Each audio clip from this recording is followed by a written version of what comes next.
Olá, meu nome é Maurício José Rezende, eu sou professor aqui no Departamento de Contabilidade da FEA USP de Ribeirão Preto, sou mestre e doutor pela FEA USP de São Paulo, atualmente estou na coordenação do programa de pós-graduação em Controladoria e Contabilidade, sou pesquisador e coordenador do Núcleo de Estudos em Controladoria e Contabilidade Tributária aqui da FEA, tenho alguns materiais escritos e livros na área de contabilidade tributária, tenho desenvolvido as minhas pesquisas, basicamente os projetos de extensão na área de contabilidade e tributação. Nós vamos então abordar o tema de hoje, que é o ativo imobilizado. O ativo imobilizado é um dos temas deste curso, tá, de contabilidade societária. Este curso tem como objetivo trazer conceitos e aspectos técnicos da contabilidade societária aplicado pelas empresas em geral. Só lembrando que no Brasil nós temos mais de 5 milhões de empresas, excluindo as empresas do MEI, sendo que essas empresas adotam a contabilidade numa versão um pouco mais simplificada e uma versão mais aprofundada desses pronunciamentos, que são as empresas, as SAs, de capital fechado, capital aberto e as limitadas ou empresas de grande porte. A nossa proposta, a nossa agenda de assuntos que nós vamos discutir hoje, proposta aqui, inclui algumas definições inerentes ao tema em pauta, que é o ativo imobilizado, tá? Vamos falar um pouquinho sobre os aspectos relacionados a quando eu devo reconhecer e quais são os custos relacionados ao ativo imobilizado. Tratar especificamente também dos aspectos relacionados à mensuração, os elementos que compõem o custo dos produtos em si, dos ativos em si, que compõem os ativos imobilizados. Mensuração, critérios de mensuração após o reconhecimento, uma vez contabilizados esses ativos imobilizados, como eu devo tratar esses valores, tá?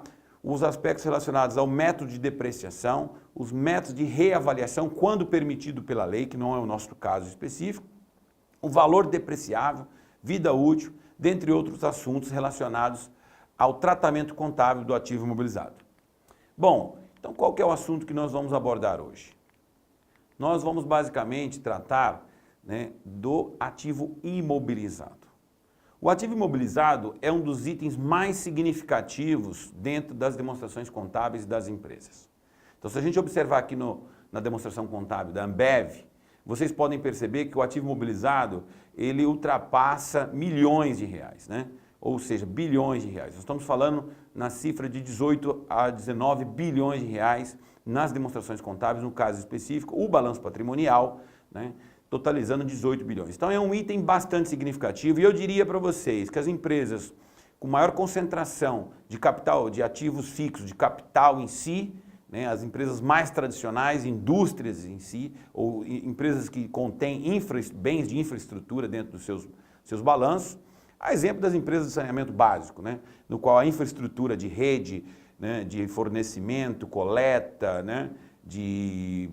para água e esgoto, tem um volume significativo de ativos envolvidos. Então, há uma atenção especial para os ativos. Podemos dizer que essa concentração de ativos imobilizados pode ser maior ou menor, dependendo da categoria do segmento econômico no qual a empresa está inserida. Então, vamos lá. Vocês podem observar aqui que o item mais significativo em termos de valores, é exatamente o ativo imobilizado. Você fala, mas eu estou observando aqui que a conta ágil também é bastante interessante. O que é a conta ágil nesse contexto? Na verdade, é a parte dos intangíveis relacionado a uma parte intangível relacionada às combinações de negócios das empresas que formam o grupo Ambev. Tá? Nas aquisições, ela reconheceu esse goodwill, esse ágio em si, envolvido nas combinações de negócio. Mas o item mais importante do ponto de vista operacional é o ativo imobilizado. Então vamos visualizar um pouco dos aspectos conceituais e técnicos que envolvem essa matéria. O ativo imobilizado, na verdade, é um item classificado dentro do contexto do plano de contas da contabilidade como ativos não circulantes. O ativo imobilizado representa geralmente uma parcela significativa desses ativos, dos ativos que compõem o total de ativos de uma entidade. São normalmente bens tangíveis, utilizados geralmente na produção ou na comercialização de produtos e serviços, máquinas, equipamentos ou estrutura de suporte, armazenamento, dentre outros. Utilizado na gestão do negócio, como manutenção para partes administrativas, a infraestrutura em si, prédios, edifícios, veículos, ferramentas, computadores, impressoras, máquinas em si, todos esses elementos tangíveis. Com vida útil sempre superior a um período contábil. O que eu quero dizer isso? Um exercício social, 1 ano. porque se a vida útil dele será consumida dentro de um exercício, ele estaria dentro de estoque, seria materiais e não estaria classificado como ativo imobilizado. O ativo imobilizado são para os itens que vão oferecer um fluxo de vida útil de benefícios econômicos mais de um exercício social. Normalmente esses ativos não estão destinados à venda. Esse é um aspecto bastante importante. Por quê? O ativo, se ele, mesmo imobilizado, se for destinado à venda, ele para de ser tratado a partir dos critérios do CPC 27, que é o pronunciamento contábil utilizado para o tratamento, né, contábil dos itens do ativo imobilizado. Então ele vai, se eu vou descontinuar uma operação, eu subo esta conta para ativos mantidos para venda, ou seja, como se eu estivesse levando aquela máquina para o estoque. Então, como eu pretendo realizar a sua alienação dentro do próximo exercício, eu não vou depreciá-lo mais. Muda-se o critério de avaliação. Tá? Em geral, o ativo imobilizado ele é avaliado sobre a figura do custo, né? E com seus ajustes ao longo do uso desse ativo. Se eu não vou utilizar mais ativos, vou descontinuar a operação, transfiro ele então para, né, para o circulante, ok?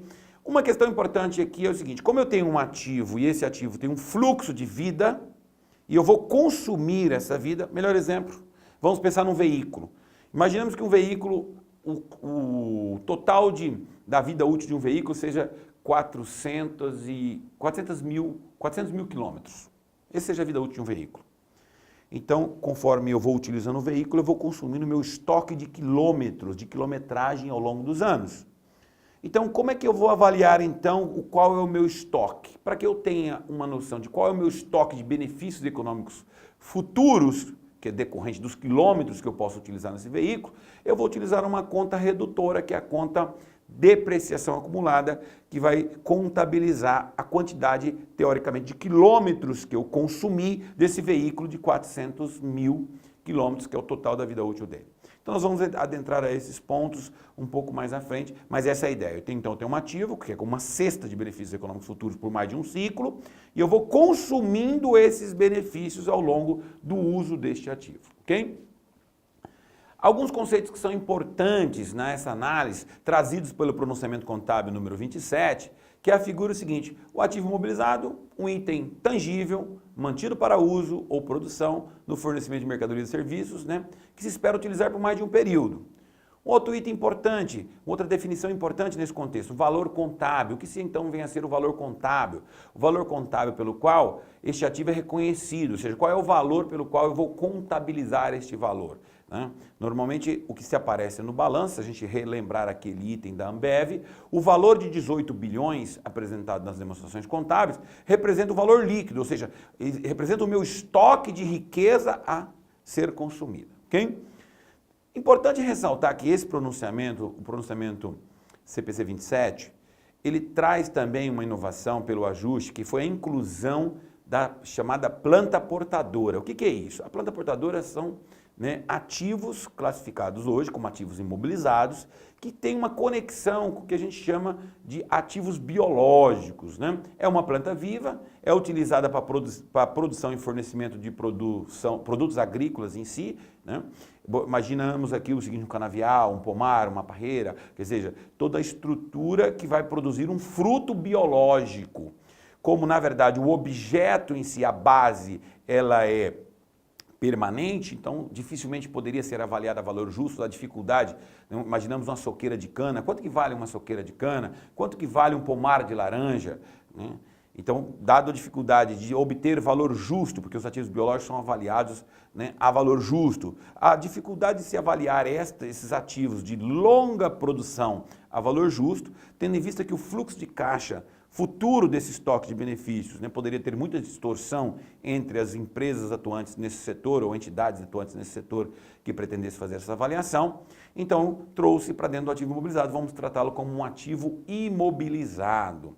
É cultivado para produzir frutos, a planta portadora, né, de mais de um período, tem a probabilidade remota de ser vendida. Ninguém vende pomar, dificilmente, olha, estou aqui, mercado de bolsa de pomar de laranja.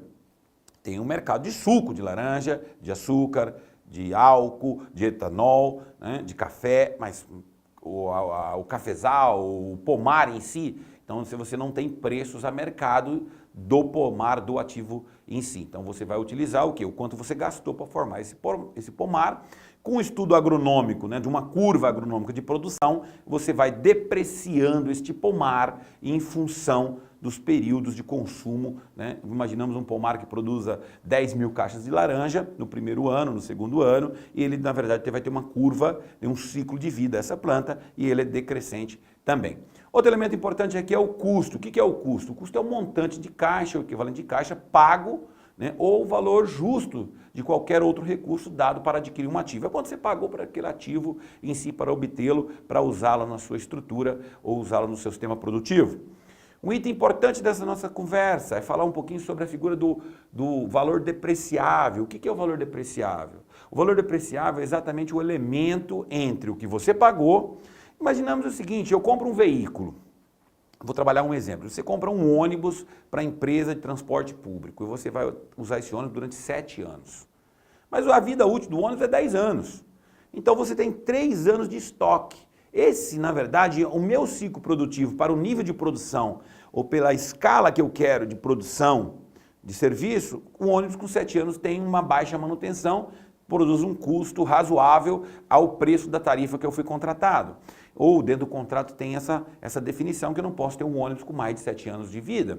Então o que acontece? Esse ativo, na verdade, ele tem um valor residual. Então se eu paguei 100 mil, vamos fazer uma conta rápida, se eu paguei 100 mil no ônibus e vou usá-lo durante 7 anos, e se eu tivesse um consumo linear de quilometragem, né, um consumo, basicamente o valor depreciável seria 70. Por quê? Porque 3 anos são 3 anos de vida útil que eu vou vender. Então o que é o valor depreciável?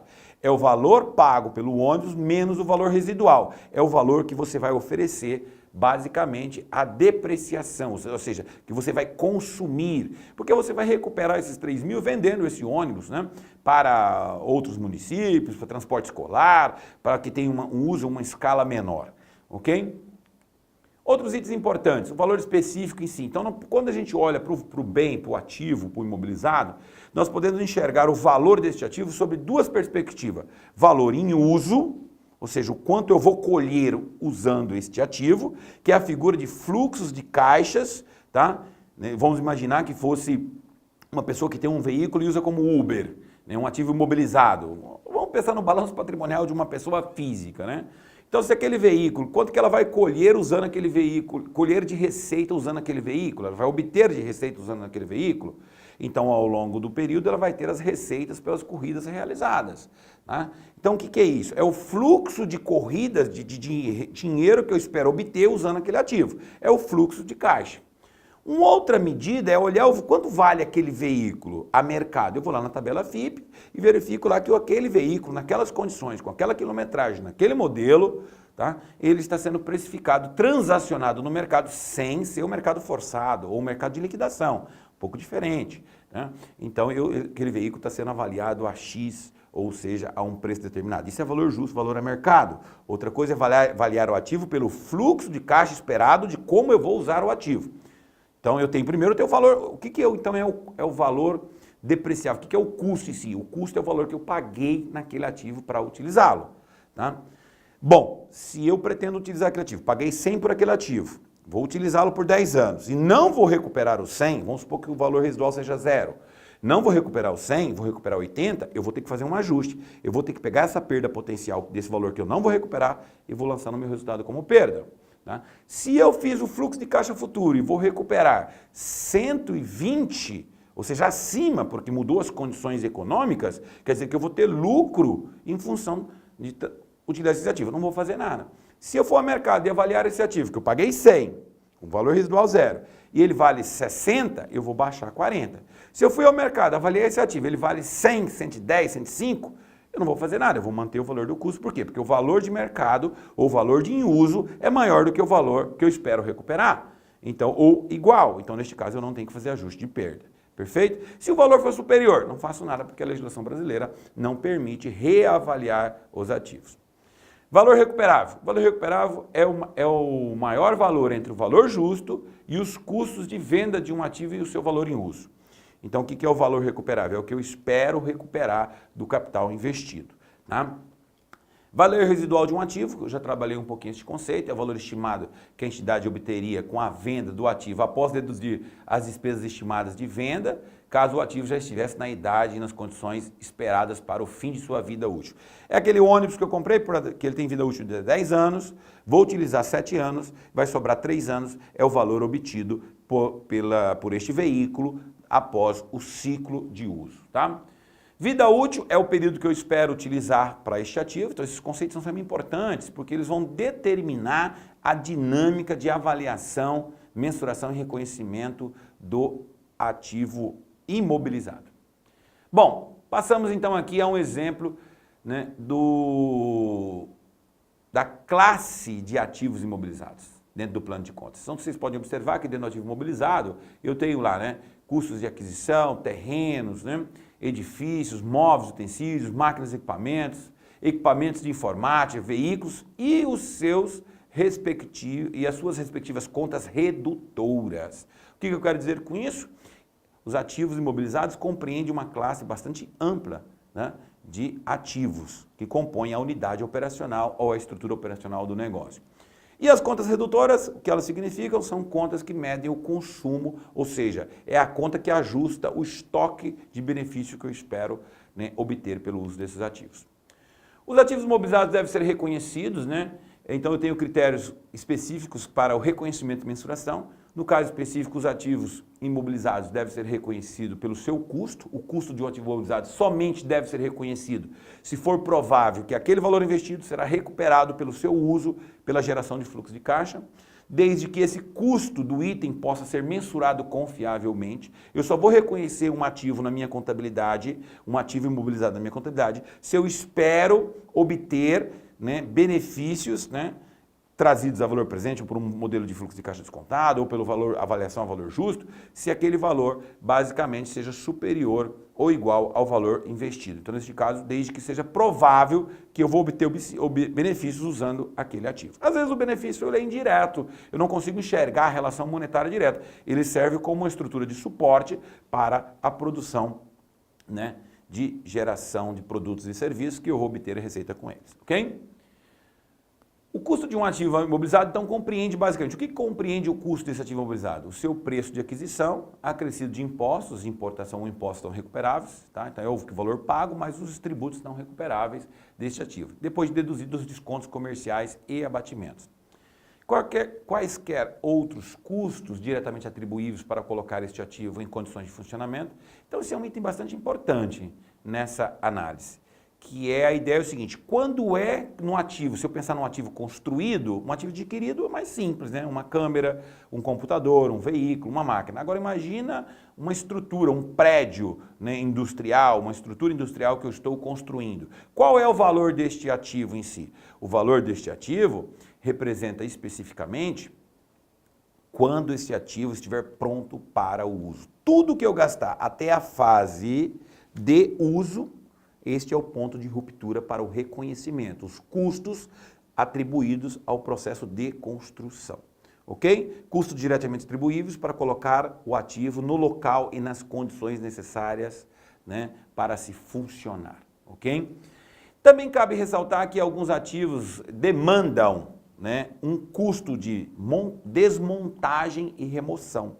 Por uma legislação regulatória, por uma obrigação sanitária, por uma obrigação ambiental, você monta aquela estrutura, ele está fixado ao chão, mas você, ao término, tem o compromisso legal, a obrigação legal de removê-lo daquela área, restaurar aquela área. Então, esses custos estimados devem compor também o custo do valor total do ativo, ok? Bom, pessoal, quando a gente observa o primeiro critério, então a contabilidade ela atua sobre um processo contábil, que seria reconhecimento, mensuração e evidenciação, assim resumindo. Então, quando a gente analisa o aspecto do reconhecimento do ativo imobilizado, é importante considerar dois custos, né? Os custos iniciais, que refletem os valores desembolsados na aquisição do ativo imobilizado, bem como outros custos, né, que vão tangenciar essa aquisição. E os custos subsequentes, quando o ativo imobilizado já está em uso. Nos custos iniciais, tem um item importante a ser observado, né? Alguns itens adquiridos por alguma razão de segurança ou aspectos ambientais, né? Mesmo não aumentando diretamente o valor total dos benefícios, eu não vou produzir mais unidades porque eu coloquei um filtro específico na minha fábrica, né? Ou um critério para processar resíduos e etc. Mas aquilo pode me dar uma garantia para diminuir saídas de benefícios econômicos futuros, né, potenciais. Por quê? Eu posso ser multado, que é um nível de adequação. Às vezes aquilo não aumenta a produtividade, mas garante que aquele fluxo de benefício que você vai produzir, ele venha se reverter para a empresa, tá? Um exemplo de uma indústria química pode instalar novos processos químicos de manuseio a fim de atender a exigências ambientais para a produção, armazenamento de produtos químicos perigosos.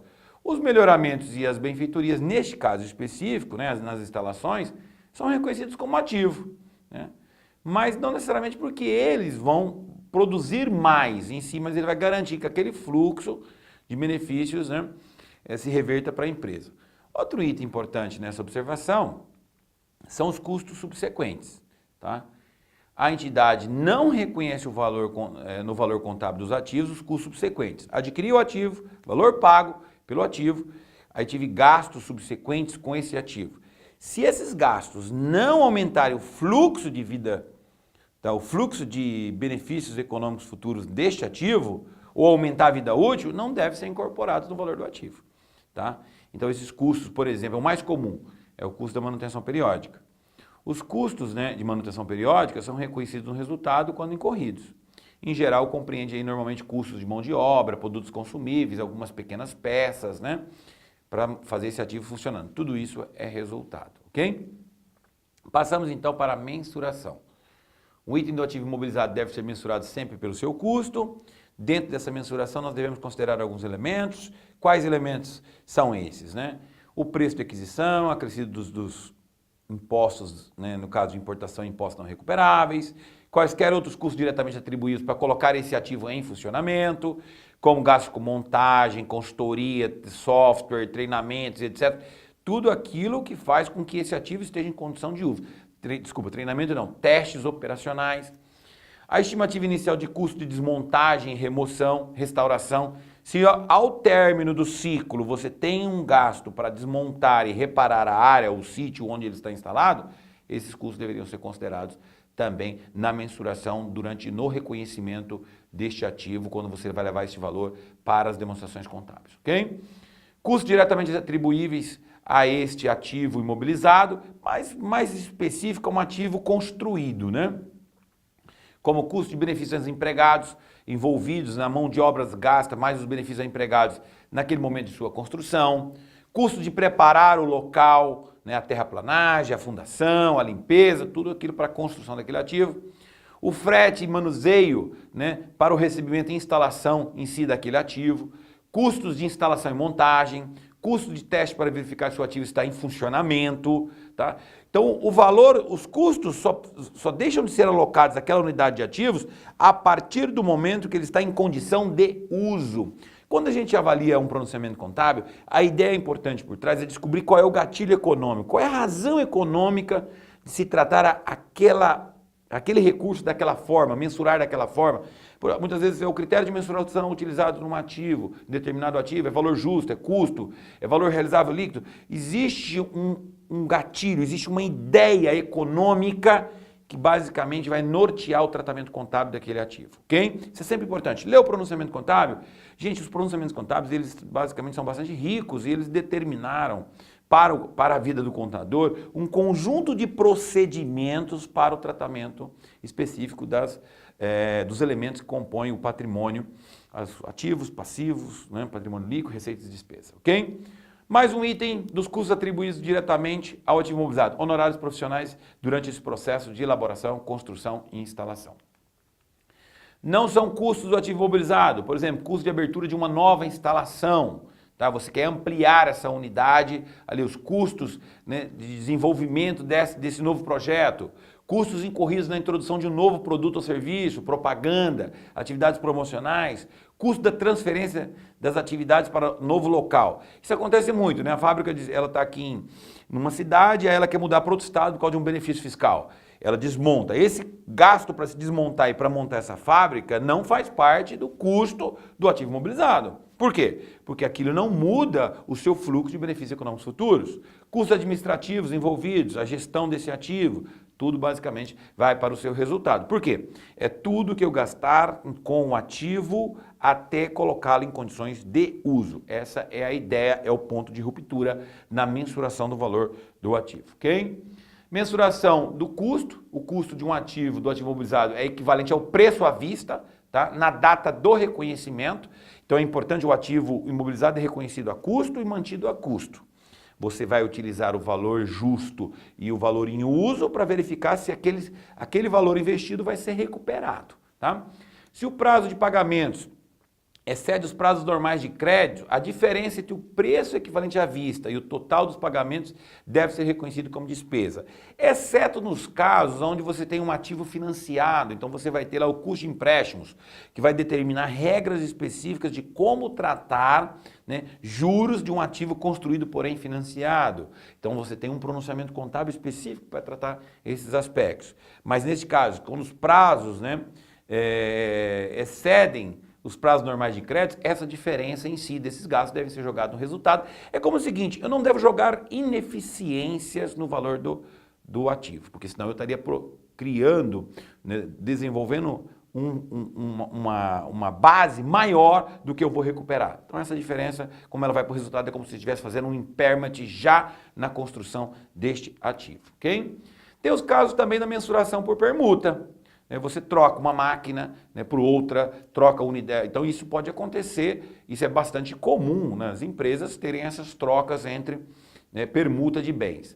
Um ativo imobilizado pode ser adquirido por meio de uma permuta, né, por um ativo não monetário, na maioria dos casos é um ativo não monetário, pode ser um ativo monetário, mas um ativo não monetário. Os ativos objetos de permuta podem ser da mesma natureza ou de naturezas diferentes. Eu estou trocando, por exemplo, um veículo por um motor elétrico, né, ou por uma prensa. Eu posso ter essa troca entre empresas. Eu tenho uma prensa sobrando, ele tem um veículo de entrega, nós atuamos no mesmo setor, pode ter uma troca em si. Bom, isso vai requerer o quê? Critérios para avaliação do bem que está indo e do bem que está vindo, né, que é uma permuta em si. O custo total de um item do ativo imobilizado é sempre mensurado pelo valor justo, a não ser que seja possível aplicar nesta permuta valor justo nos bens especificamente. Então, neste caso, a operação de permuta não tem a natureza comercial, ou o valor justo do ativo recebido, quer dizer, não tem como medir, aquele bem não é mais negociado, saiu de linha, ou é uma máquina muito específica, uma prensa que eu mandei construir, não existe modelos iguais àquele, né? Então, o valor justo do ativo recebido ou do ativo cedido não possam ser mensurados com segurança. Se o ativo adquirido é mensurado desta mesma forma, que a entidade não consiga baixá-lo imediatamente ao ativo cedido. Então, eu não consigo atribuir um valor específico para o ativo que eu estou enviando. Então, qual é a medida que eu vou utilizar, porque ele é muito específico? Se o ativo adquirido não for mensurável ao valor justo, o seu custo é determinado, mas eu sei o custo em si do ativo que está sendo transferido na permuta, então o valor a ser avaliado é pelo valor do ativo cedido. Então eu sei o quanto eu gastei, mas ele não sabe, eu não tenho como precificar o que está vindo, eu vou basicamente utilizar o valor do ativo cedido, ok? Então essa é uma ideia para a mensuração dos valores dos ativos dentro de um processo de permuta, ok? Na mensuração, depois do reconhecimento, nós vamos realizar a mensuração dos ativos, ou seja, nós vamos acompanhar, né, esse fluxo de benefícios econômicos futuros da máquina, do veículo em si, tá? Então, 2 métodos basicamente após o reconhecimento. O método de custo, o ativo deve ser apresentado ao custo menos qualquer depreciação e perda. Então, eu vou ter qual que é o valor do ativo imobilizado, é menos a depreciação, que é os saldos já consumidos. Ou se eu não espero recuperar esse valor investido, que é o saldo depreciável, eu vou tirar isso como impairment ou como valor, redução ao valor recuperável. Então, na verdade, é sempre o que eu espero recuperar do capital investido. Existe uma segunda medida após o reconhecimento. O que é o reconhecimento, né? É a primeira contabilização, eu estou reconhecendo ele nas minhas demonstrações. Eu comprei o veículo, como eu reconheço o veículo? Pelo valor pago pelo veículo. Tá? Fui lá e lancei, debitei veículo, creditei caixa ou creditei financiamento. Então esse é o reconhecimento inicial. Como que eu vou avaliar após o reconhecimento? Mensurar, caso seja necessário. Se o valor desse ativo ele é dinâmico, tá? O que eu espero recuperar, ele é maior do que eu investi ou ele é menor do que eu investi. Se ele é menor, está resolvido, eu faço o ajuste, a redução ao valor recuperável, eu faço o impairment. E se ele for maior? No caso brasileiro não é permitido, mas se fosse, por exemplo, na comunidade europeia, na adoção das normas internacionais, é permitido se fazer a reavaliação. Então, o método de reavaliação, quando permitido por lei, que não é o nosso caso, tá? Porque foi utilizado de forma, talvez com muita criatividade em períodos anteriores, a lei brasileira proibiu o uso da métrica de reavaliação dos ativos, tá? Na contabilidade brasileira. Permitindo apenas quando, no momento da adoção das normas internacionais, você pode reavaliar todos os seus ativos, que é o chamado de custo atribuído. Você reavalia todos os seus ativos, tá? E você adota a norma internacional. Esse ganho ou essa perda, basicamente você ajusta, ele não ajusta o valor patrimonial. Normalmente avaliou esse efeito, você tinha uns ativos, estava usando métricas de depreciação fiscais que não refletia o consumo real econômico daqueles ativos, ok? Então, no caso específico do método de reavaliação, o ativo cujo valor justo possa ser mensurado confiavelmente pode ser apresentado, né? Se a lei permitir, pelo seu valor reavaliado, corresponde sempre ao valor justo desse ativo. Quanto valeria esse ativo, ou por um custo de reposição, ou por uma métrica dentro da norma de valor justo, que vocês já tiveram aí a possibilidade de discutir aí com o professor Marcelo. Tá? Menos qualquer depreciação e perda por redução ao valor recuperável. Reavalia os ativos, menos o saldo de depreciação. A reavaliação deve ser realizada com suficiente regularidade. Então, lá até na norma ela diz de 5 a 3 anos, mas no nosso caso, como está proibido, nos limitou significativamente o uso desse método de mensuração após o reconhecimento. Mas se você tem uma empresa que a matriz é em Portugal e a filial aqui é no Brasil, na hora que tiver que reportar a informação contábil para Portugal, né, para a sua matriz, você vai ter que reavaliar os ativos, porque a norma lá exige. Aqui ela proíbe, porém lá exige.